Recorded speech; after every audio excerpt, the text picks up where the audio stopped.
Delta 547, wind 19016, runway 22 right, clear for takeoff. Runway 22 right, clear for takeoff, Delta 547. Taxi via Air traffic controllers protect our nation's airways. These are the stories of real air traffic controllers to boldly deliver a safe, orderly, and expeditious flow of air traffic from their departure point to their final destination. The way we communicated with South America is by teletype. Same thing with Mexico.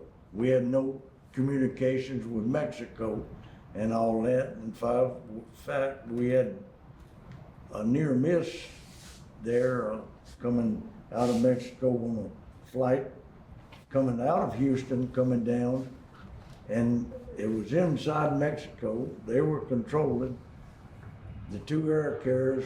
One was climbing off of Mexico City, coming up to Houston along the eastern coast of the Gulf, or the western coast it would be, is that looking that way, the eastern coast of Mexico, and coming into Houston, which was coming into controlled that and all. And the plane I had controlling, I'd done turned him over to Mexico, and they had one climbing which I had no idea about, and that was one near miss that I know. I don't know how many they had, but since it involved airlines, we had communications on that, try to figure out what happened.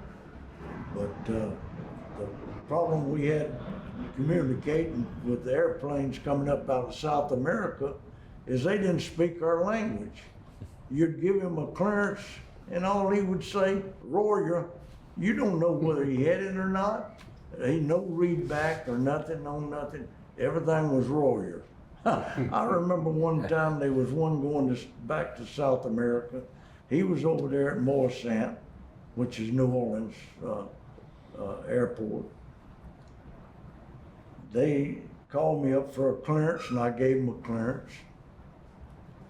And a little bit later, he called me up and he said, "Give me another clearance." About 15 minutes went by. He said, called me up, he said, "Just give me a short altitude clearance. Let me get him off the ground. He's blocking traffic." The guy couldn't understand what he was trying to do.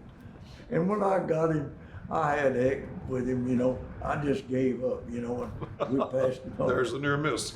Oh man, I tell was you. the TRACON non-radar as well? But we didn't have no radar. We was time and distance and all on that. And we had a wheel, you know, that old wheel. Some of you guys remember that, and that's what we used to do that. But the only radio communication we had was 6567. We had that in the Oceanic. And sometimes everything's so primitive, and they had skips. Sometimes I'd have somebody going to Cuba or going down to Guatemala or going to Merida or going all over.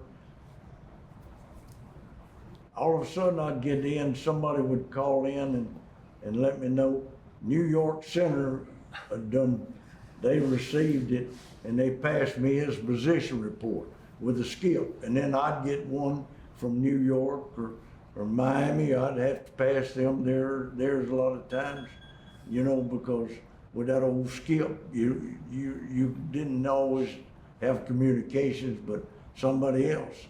And I'd sit there and I'd be listening to South Americans in my headset control airplanes and them talking back and forth, you know. It kept you occupied, I tell you.